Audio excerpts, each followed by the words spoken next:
व अमृतबोध थोर आम्ही भाग्याचे म्हणून सद्गुरु लाभले गुरु परंपरेचे। ओम श्री सद्गुरु श्रीपादाय नमो नमः। श्री हंस ब्रह्मा अत्री श्री दत्तगुरु नारायण महाराज जालवणकर, लक्ष्मण महाराज, बलभीम महाराज, सखयानंद महाराज, शांतामाई, बंडोबा बाबा, केरोबा बाबा, गुरु परंपरा मालिकेतील 12वे मूळ महापुरुष सद्गुरु सच्चिदानंद श्रीपाद बाबा। सद्गुरु माझे स्वामी, तुम्ही माझा विश्वास। पहिला संदेश, बाबांचा संदेश।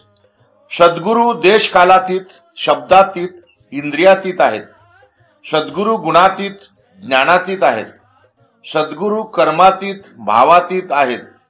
हे माहीत असल्याने ज्ञानेश्वरी सांगताना सद्गुरु दर्शनाने, सद्गुरूंचे शब्द रूपाने स्तवन करताना, सद्गुरु सामर्थ्याचे वर्णन करताना ज्ञानेश्वर माऊलींना सुद्धा आपण अपराध करतोय असे वाटत होते। कारण आपल्या सद्गुरूंचे विचार मांडत असताना, त्यांचे गुणवर्णन करताना कोणत्याही साधकाला आपली वाणी आवरून धरावी असे वाटत नाही। सद्गुरु गुणवर्णन करताना अनेक शब्द त्यांच्या मुखात घोळत असतात। जे शब्द घोळत असतात त्या शब्दाची मर्यादा लक्षात असल्याने सद्गुरु सामर्थ्याचे गुणगान शब्दाने वर्णन करताना सोन्याच्या मूर्तीला पित्तळ तांब्याचा मुलामा देतोय असे वाटून, शब्द अपुरे वाटून साधकाला समाधान वाटत नसतं। तसं माऊलीला सुद्धा समाधान वाटत नव्हतं। म्हणून सद्गुरु गुणगान करताना माऊली थांबत नसत। त्यावेळी सद्गुरु निवृत्तीनाथ रागाने दरडावून म्हणत, हा हे बस कर आता, हे थांबव आणि पुढे काय ते सांग। माऊली ज्ञानराज गीता भावार्थ सांगण्यापेक्षा सद्गुरु स्तवनात अधिक आनंद घेत। कारण या अगोदर त्यांनीच गीता सांगितली आहे, त्यांनीच गीता निर्माण केली आहे। सध्या आपली सुद्धा तशीच अवस्था झाल्यासारखी वाटते। सद्गुरु सच्चिदानंद श्रीपाद बाबा बद्दल वर्णन करण्यासाठी कितीही आणि कितीतरी शब्द वापरले तरी ते अपुरेच पडतात। समाधान अपुरेच वाटते। काय वर्णू तुझे गुण, न पुरे ही वाणी मस्तक चरणी ठेवत असे। दुसरा संदेश, बाबांचा संदेश। ज्ञानेश्वर माऊलींचे सद्गुरु स्तवन हे अनुभवाचं आहे।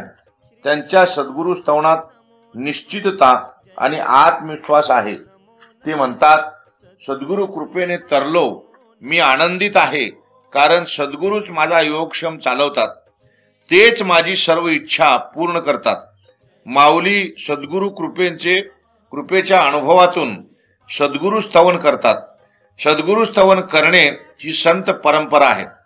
माऊली ज्या भूमिकेतून सद्गुरु स्तवन करतात त्याच भूमिकेतून आपलं सुद्धा सद्गुरु स्तवन असतं। सद्गुरु बद्दल प्रेम दाटून येणे हे देखील सद्गुरु स्तवनच आहे। माऊलींची सद्गुरु स्तवन करण्याची पातळी उच्च कोटीची अलंकारी भाषेत आहे। ती पातळी आपल्याला गाठता येणार नाही, तरी पण भूमिका तीच आहे। संशयाच्या गाठी म्हणजे बंधनाच्या गाठी। बंधनाच्या गाठी सुटल्या की गुण अवगुण बाद होतात। गुण अवगुण बाद झाल्यावर उरते ते ब्रह्मच। काम, क्रोध, मद, मत्सर, लोभ इत्यादी सारख्या आपल्यात अनेक गाठी असतात।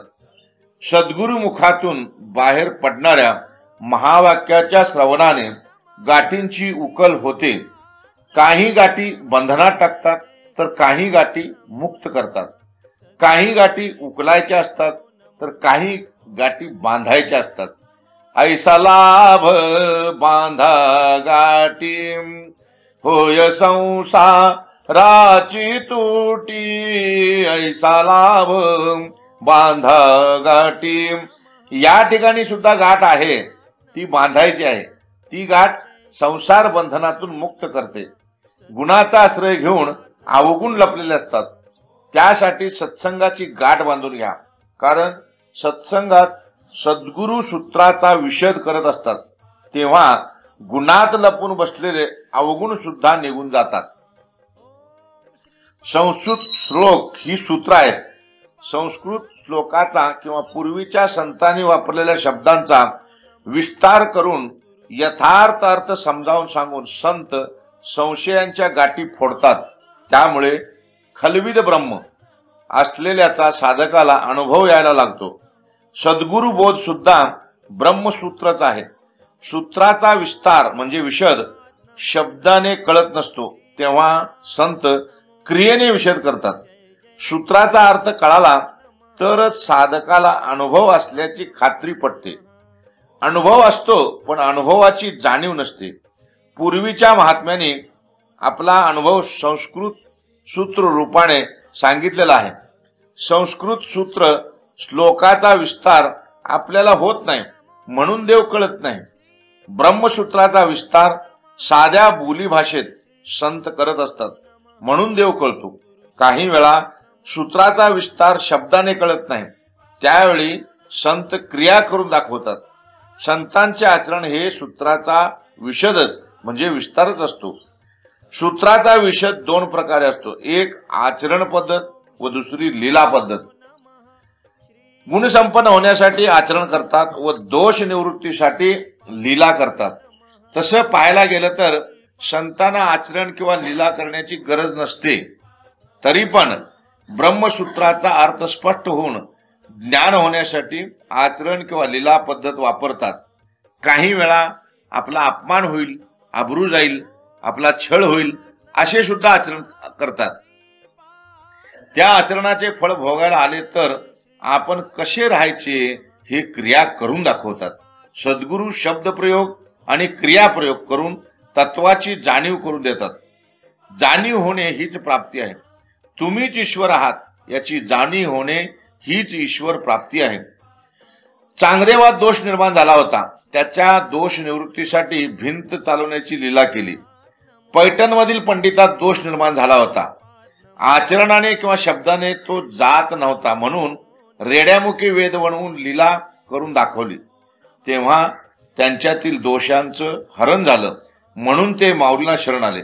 शब्दाने सांगून दोष जात नाहीत हे समजल्यावर भगवंताला लीला करून दाखवाव्या लागल्या. अर्जुनातल्या दोषांचे निवारण शब्दाने होत नव्हते म्हणून विश्वरूप दाखवून लीलाच केली. भिंत चालवणे, रेड्यामुखी वेद बोलवणे, विश्वरूप दाखवणे या ईश्वराच्या लीला आहेत. दोष गेले की लीला थांबतात.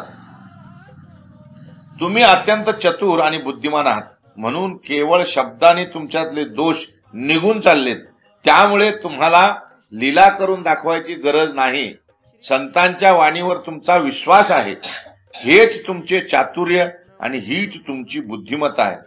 परमार्थ क्षेत्रात तसं मी डबड आणि एरवी तरी मूर्ख असताना सद्गुरु स्तवनावर विचार करताना सद्गुरूंनी माझ्यावर शब्दांची उधळण केली. शब्दांची जुळवणी करण्याचे सामर्थ्य सुद्धा त्यांचेच आहे म्हणून सहजासहजी न समजणारा सूत्राचा विस्तार म्हणजे विशद संदेशाच्या रूपाने बाबाच तुम्हाला पाठवत आहेत. तिसरा संदेश, भगवंतावर अत्यंतिक प्रेम करणं हे भगवत भक्ताचं लक्षण. भगवंतावर अत्यंतिक प्रेम करतो तो भक्त सद्गुरु म्हणजे भगवंताविषयी अत्यंत प्रेम स्वरूपिणी म्हणजे ईश्वरावर जीवाचं लिंबलोन करणारा आहे. ही अवस्था प्राप्त करून मनुष्य सिद्ध म्हणजे शीघ्र वैरागी बनतो आणि तृप्त होतो. असा मनुष्य दुसऱ्या कशाची इच्छा करत नाही तर इतर कोठेही म्हणजे बाह्य संस्कारावर संदेशावर आसक्त होत नाही. इतर कोणत्याही गोष्टींचा म्हणजे विषयाचा हव्यास करत नाही. नेहमी उत्साहानं विहित कर्मे करतो व स्वरूपाच्या ठिकाणी निमग्न असतो. अशा प्रेमलक्षण भक्तीच्या योगाने अंतकरणातील विक्षेप, दोष, विषय वासनेच्या योगाने असणारी मनाची चंचल अवस्था नाहीशी होते. प्रेमाने सद्गुरु भजन म्हणजे साधकाकडून सद्गुरु स्तवनच होत असते. ओम श्रीपाद नमो नमः, श्रीपाद नमो नमः, जय जय श्रीपाद नमो नमः, सद्गुरु श्रीपाद नमो नमः. ओम श्रीपाद नमो नमः, श्रीपाद नमो नमः, जय जय श्रीपाद नमो नमः, सद्गुरु श्रीपाद नमो नमः. या सद्गुरु स्तवनाने पुढील संदेशाची सुरुवात करूया. चौथा संदेश, बाबांचा संदेश. प्रत्येकात अखंड स्मरण होणारी साक्षात सहज व नित्य अपरोक्ष अशी आत्मविद्या म्हणजे ब्रह्मविद्या म्हणजे श्वास तीच जगात गुरुपद नावाने प्रसिद्ध आहे. तिचा जय जयकार गुरुस्थानी असलेल्या आणि दयेने पाझरत असलेल्या ब्रह्मविद्येप्रत सर्वदा व अन्यन्य भावाने माझा नमस्कार. विद्यारूप वस्तू तीच गुरुमूर्ती किंवा गुरुसंज्ञित वस्तू तीच मूर्तिमंत ब्रह्मविद्या. जसं कडूपणा हा कारल्याचा गुण आहे तसं ज्ञान हा आत्म्याचा गुण आहे. कारल्याचा कडूपणा हा कारल्याच्या आश्रयाला आहे तसं आत्म्याच्या आश्रयाला ज्ञान आहे. कारल्याचा कडूपणा आणि कारलं भिन्न नाही तसं ज्ञान आणि आत्मा भिन्न नाही. आत्मा या शब्दामध्ये ज्ञान आहेच. आत्मा आणि ज्ञान हे एकमेकापासून वेगळे राहू शकत नाहीत. ज्ञानाच्या योगाने असणारे गुण म्हणजे आत्मा आणि ज्ञान द्वैत रूपाने भासत असले तरी ते द्वैत रूपात नाहीत. आत्मा आणि ज्ञान संख्येने दोन आहेत. तसं प्रकृती आणि पुरुष अर्थात जड आणि चेतन हे आंशिक किंवा भाव परस्पर मिश्रित अशा दोन रूपाने भासतात, पण त्यात द्वैत रूपता नाही. कारण सत्ता स्फूर्तीने ते उभय भासामध्ये समरस आहेत. या तात्विक रूपाचे ज्ञान व्हावे म्हणून सर्व इष्ट देवतांना प्रणाम करून त्यांचा जय जयकार असो. 5वा संदेश. प्रकृती भाव वाढला की सच्चिदानंद भाव आच्छादला जातो म्हणजे कमी होतो व सच्चिदानंद भावाचा विकास झाला तर प्रकृती भावाचा संकोच होतो. अलंकार भाव वाढला की सोनेपणाचा भाव कमी होतो किंवा अलंकार भाव कमी होईल तसे सोनं म्हणून ज्ञान प्रगट होतं. तसं सोनं आणि अलंकार भिन्न नाही. सोन्यामुळे अलंकाराला महत्व आहे. वेगवेगळ्या क्रिया करून सोन्याचे अलंकार होतात व सोन्याच्या अलंकाराचे सोनेच होते. तसं आत्मतत्व हे सोनं आहे आणि प्रकृती हे त्या तत्वाचे अलंकार आहेत. शेवटी प्रकृती पुरुष म्हणजे आत्मा एकच असा अर्थ निघतो. या अर्थाने संत म्हणतात जग ब्रह्मच आहे. जसं अलंकार हे सोनच आहे. अलंकार या भावाचे आच्छादन वाढलं की सोनं हे ज्ञान लोप पावतं. अलंकाराचे अधिष्ठान सोनं आहे. सोन्यामुळेच अलंकार झालेत. तसं आत्मतत्वामुळेच शरीर झाले आहे.